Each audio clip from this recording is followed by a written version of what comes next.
If you're thinking about joining the armies or you're just curious which roles are the hardest to stick with, you're in the right place. Today we're breaking down 5 Army jobs that soldiers are choosing to leave more than any others.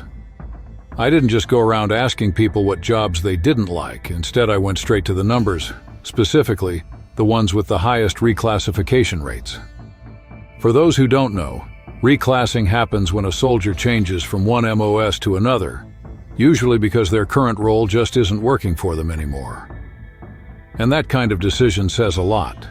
When large numbers of troops are consistently switching out of the same job, it's usually because something about that role is pushing them away. At first, I considered looking at retention data, how many people re-enlist in each MOS, but that turned out to be misleading. Some soldiers don't re-enlist because their job opens the door to better paying careers in the civilian world. And that doesn't make the job bad. In fact, it makes it valuable. So instead, I focused on reclass rates, who's walking away, and why. And trust me, some of these might surprise you. Let's get into it. Starting off our list at number 5 is the 13 Bravo, cannon crew member. Now this one stands out for a reason. I've spoken with more than a few artillery veterans over the years, and their stories all had one thing in common. This job demands everything you've got every single day.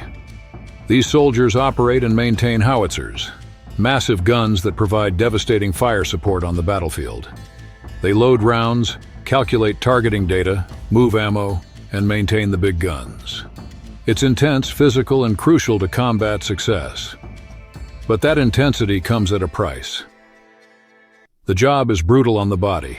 We're talking about constant heavy lifting, loading shells that weigh 100 pounds or more, working in tight spaces in extreme heat or cold for hours on end.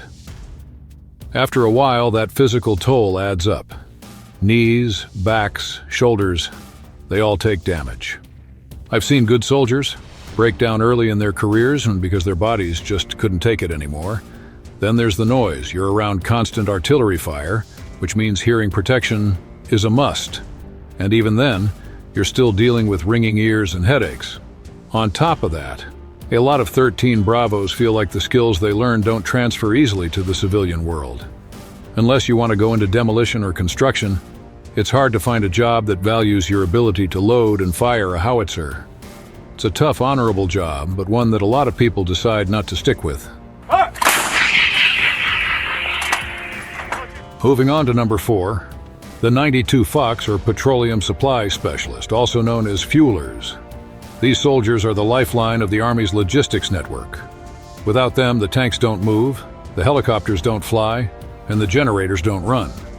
Their job is to receive, store, test, and distribute fuel in a variety of settings, from bases to forward operating environments.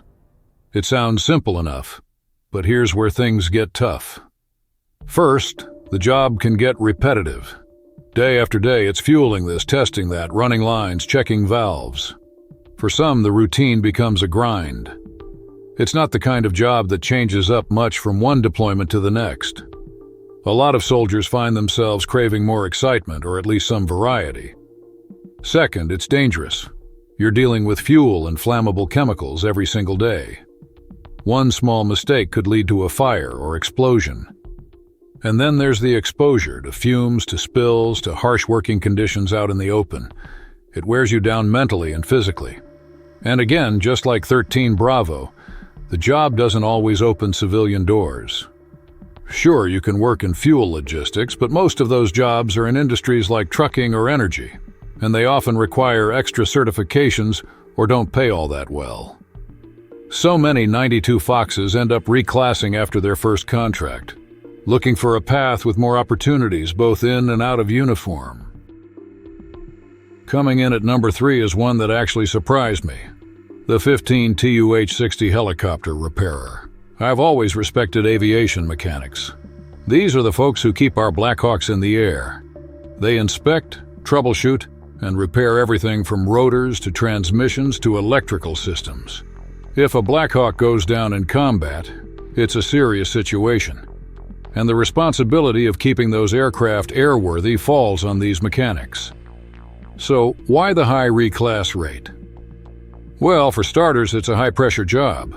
If you miss something during an inspection, people could die. That weight sits heavy on a lot of young soldiers. Add in the long hours, often before sunrise and long after sunset, and you've got a recipe for burnout. Then there's the physical toll. Crawling under aircraft, lifting heavy tools, working in the cold, in the rain, on the tarmac, in foreign countries. It's not glamorous. It's demanding, and it doesn't let up. And worst of all, once you ETS, civilian aviation jobs usually require FAA certifications, like the airframe and power plant A&P license. Without that, your military experience may not count for much. That's a huge wall for people who thought they were setting themselves up for a smooth transition. So, many choose to reclass before they get to that point. Now number 2, 94 Fox Computer Detection Systems Repairer. These are the techs behind the radars, the missile guidance systems, the early warning arrays, all the high-end electronic warfare tools. It's a specialized job that sounds awesome on paper. Who wouldn't want to be the person keeping our most advanced defense systems operational? But the reality isn't always as cool as it sounds. Many of the systems these soldiers work on are unique to the military. That means there's not always a direct civilian counterpart. You might be a wizard with missile radar, but that doesn't help you much when you're applying to a tech job at Cisco or Amazon.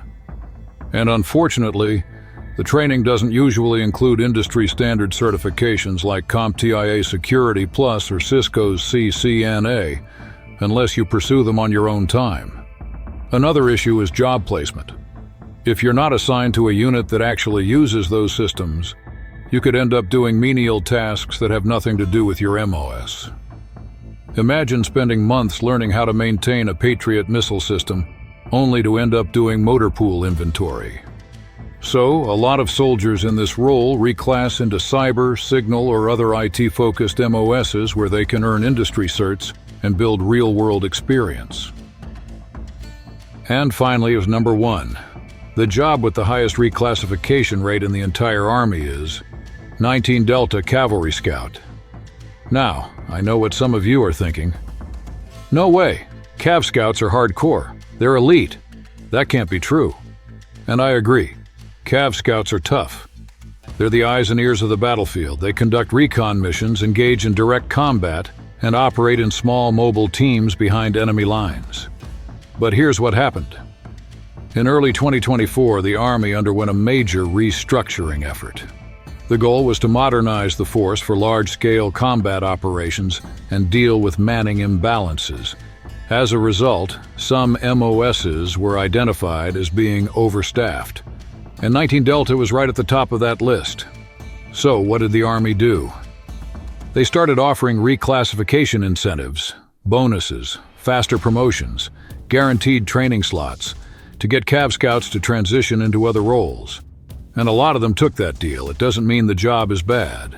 On the contrary, Cav Scouts are some of the most respected soldiers on the battlefield. But the numbers don't lie. With Army leadership pushing reclassification and soldiers looking for career growth, the 19 Delta MOS ended up with the highest rate of people moving on. So there you have it. The 5 hardest Army jobs to stick with based on reclass data, not opinion. Every single one of these roles is critical to the mission. Every one of them demands respect. But sometimes, the reality of day-to-day life in those jobs just doesn't match the expectations. Whether it's physical burnout, lack of civilian opportunity, or Army-wide restructuring, soldiers eventually reach a crossroads. And if you're in one of these MOSs, or you've served in one, I'd love to hear from you. Do you enjoy it? Do you plan to reclass? Or are you counting down the days until ETS? Let me know in the comments. And before I go, don't forget to like the video, subscribe to the channel, and share this with someone considering joining. They deserve to know what they're walking into.